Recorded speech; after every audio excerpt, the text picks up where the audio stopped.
Semangat pagi.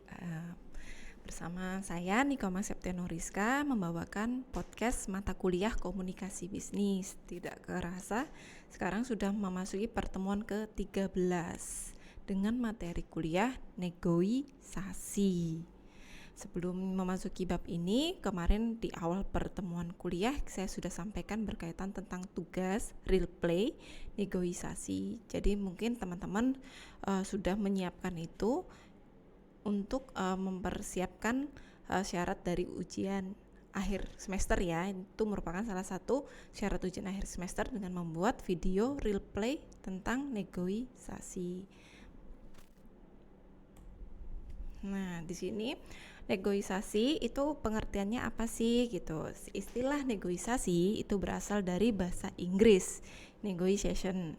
Dalam pengertian secara umum, negosiasi adalah proses tawar-menawar dengan cara berunding untuk mencapai kesepakatan kedua belah pihak. Ulinuha 2013.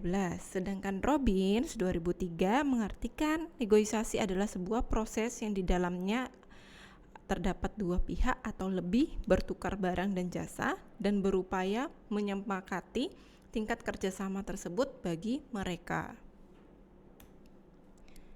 Di sini negosiasi juga merupakan komunikasi dua arah, yaitu penjual sebagai komunikator dan pembeli sebagai komunikan atau saling bergantian. Proses komunikasi dalam negosiasi memiliki ciri-ciri sebagai berikut. Yang pertama, melibatkan dua pihak penjual dan pihak pembeli. Yang kedua, adanya kesamaan tema masalah yang dinegosiasikan. Yang ketiga, kedua belah pihak menjalin kerjasama. Yang keempat, adanya kesamaan tujuan dari kedua belah pihak ini. Yang terakhir adalah untuk mengkonkretkan masalah yang masih abstrak. Itu adalah proses komunikasi dalam negosiasi dengan ciri-cirinya yang sudah saya sampaikan tadi. Lalu negosiasi, aspek kemampuan negosiasi menurut Jackman di tahun 2005 itu ada 4 poin. Yang pertama, kemampuan memisahkan perasaan pribadi dengan masalah yang dihadapi. Yang kedua, kemampuan untuk berfokus pada kepentingan bukan posisi. Dan yang ketiga, kemampuan untuk mengumpulkan pilihan sebelum membuat keputusan akhir. Dan yang terakhir, kemampuan untuk memastikan bahwa hasil yang disasarkan itu pada kriteria objektif. Untuk poin berikutnya adalah faktor-faktor yang mempengaruhi kemampuan negosiasi. McGuire pada tahun 2004. Yang pertama, passion. Yang kedua, self-confident. Yang ketiga adalah komunikasi skill. Jadi yang pertama adalah kesabaran saat bernego. Yang kedua adalah rasa percaya diri. Yang ketiga adalah kemampuan dalam hal berkomunikasi. Ville dalam Spastika 2010 menyebutkan bahwa faktor-faktor yang mempengaruhi kemampuan negosiasi itu adalah yang pertama, kehadiran masing-masing pihak untuk mencapai tujuan.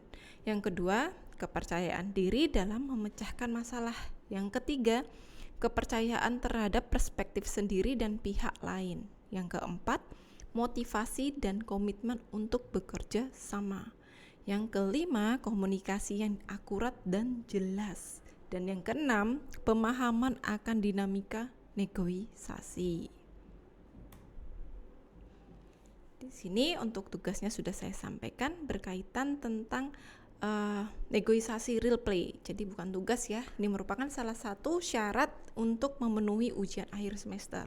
Yaitu teman-teman sudah saya sampaikan bikin kelompok dan melakukan video terhadap kepada penjual untuk negosiasi harga barang atau produk yang lebih condong ke materi kita, yaitu komunikasi bisnis. Demikian materi komunikasi bisnis tentang negosiasi. Mohon maaf jika ada salah ataupun tindakan. Terima kasih.